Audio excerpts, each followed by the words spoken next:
যখন গরমে হাঁসফাঁস আমজনতা, দিনের তীব্র তাপপ্রবাহ থেকে বাঁচতে রাতের অন্ধকারে চাষের জমি থেকে ধান কেটে ঘরে তুলতে ব্যস্ত অশোকনগরের কৃষকরা। আর ঠিক সেই সময় প্রচারের এক ভিন্ন ছবি দেখা গেল বারাসত লোকসভার আইএসএফ প্রার্থীর। রাতে যখন কৃষকরা মাঠে কাজ করছেন সেই সময় দেখা যায় বারাসত লোকসভা কেন্দ্রের আইএসএফ প্রার্থী তাপস ব্যানার্জি তিনিও কৃষকদের সাথে মাথায় ধানের বোঝা নিয়ে ধান কাটছেন। পরবর্তীতে সেই ধান ঝাড়তে দেখা যায় মহিলাদের সাথে তাপস ব্যানার্জিকে। তবে এদিন তিনি রাজনীতির আঙিনায় প্রার্থী হয়েছেন বলেই এ কাজ করছেন এমনটা নয়, তিনি সারা বছরই আদিবাসী এলাকার কৃষকদের সাথে থাকেন বলে জানিয়েছেন এলাকার কৃষকরা। তবে স্বাভাবিকভাবেই বেশ কিছুটা খুশি হয়েছেন এই চাষবাস করে খেটে খাওয়া মানুষগুলো। তারা জানিয়েছেন বিভিন্ন সময় বিভিন্ন সহযোগিতার হাত বাড়িয়ে দিয়েছেন আইএসএফের এই প্রার্থী তাপস ব্যানার্জি। এরকম মানুষকেই তারা তাদের পাশে সর্বক্ষণের জন্য চান। যদি এই বিষয়ে তাপস ব্যানার্জি জানান, প্রতি সময় কৃষকদের পাশে তিনি থাকেন। শুধু তাই নয়, কৃষকদের জন্য পুকুর কেটে দেওয়া থেকে শুরু করে বিভিন্ন উন্নয়নমূলক কাজে তাদের সাথ দিয়েছেন তিনি। তবে যেহেতু তীব্র তাপপ্রবাহ, তাই সকাল থেকে কাজ করতে বারণ করেছেন এই সমস্ত কৃষকদের। আর তাদের কথা মাথায় রেখে সারাদিন নিজের ভোট প্রচার বা কর্মব্যস্ততা সেরে রাতে এই সমস্ত কৃষকদের পাশে দাঁড়িয়ে তিনি মনে করছেন দেশ বাঁচাতে গেলে কৃষককে আগে বাঁচাতে হবে। তাই তিনি এদের সাথে হাত মিলিয়ে চাষের কাজে যুক্ত হয়েছেন রাতের বেলাতে। তীব্র তাপদাহ থেকে বাঁচতে যখন রাতের অন্ধকারকেই কৃষিকাজের জন্য সময় বেছে নিয়েছেন কৃষকরা। আর সেখানেই প্রার্থীর উপস্থিতি খানিকটা জনসংযোগ, কোনো ভোট প্রচার নয়।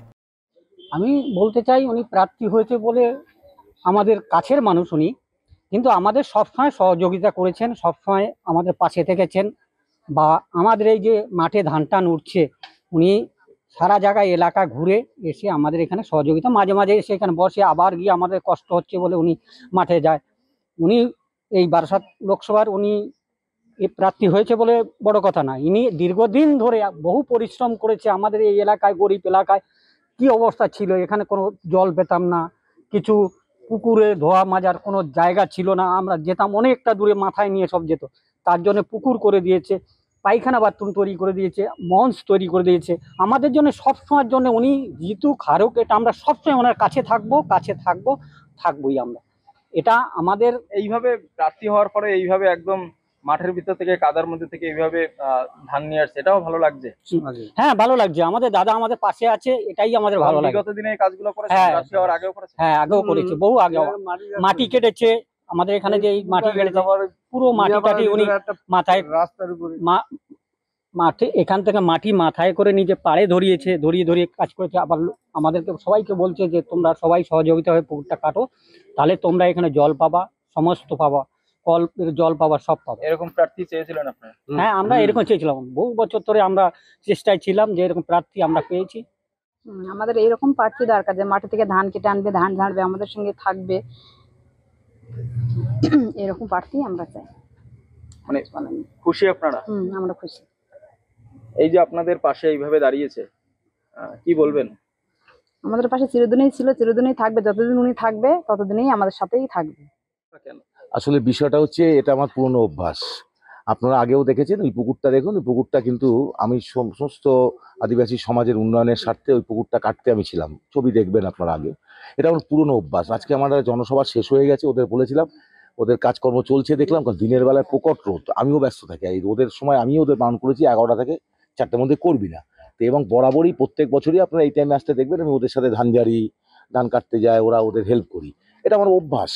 এটা আলাদা বারাসাত কেন্দ্রের প্রার্থী হিসাবে ব্যাপার না। আজকে না, আমি ভোটে দাঁড়িয়েছি, ভোটে জিতলেও এই অভ্যাস আমার থাকবে, হারলেও এই অভ্যাস থাকবে।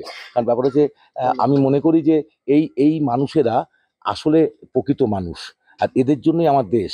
এই দেশের সম্পদ হচ্ছে এরা। সেখানে যদি তাদের সাথে হাত লাগিয়ে আমার মনের অনেক গ্লানি আমি মুক্ত করতে পারি। এই যে রাজনীতির যে মানে কি বলবো, অসৌজন্যতা, মারামারি, হানাহানি চলে, এর থেকে একটু দূরে থাকতে চাই।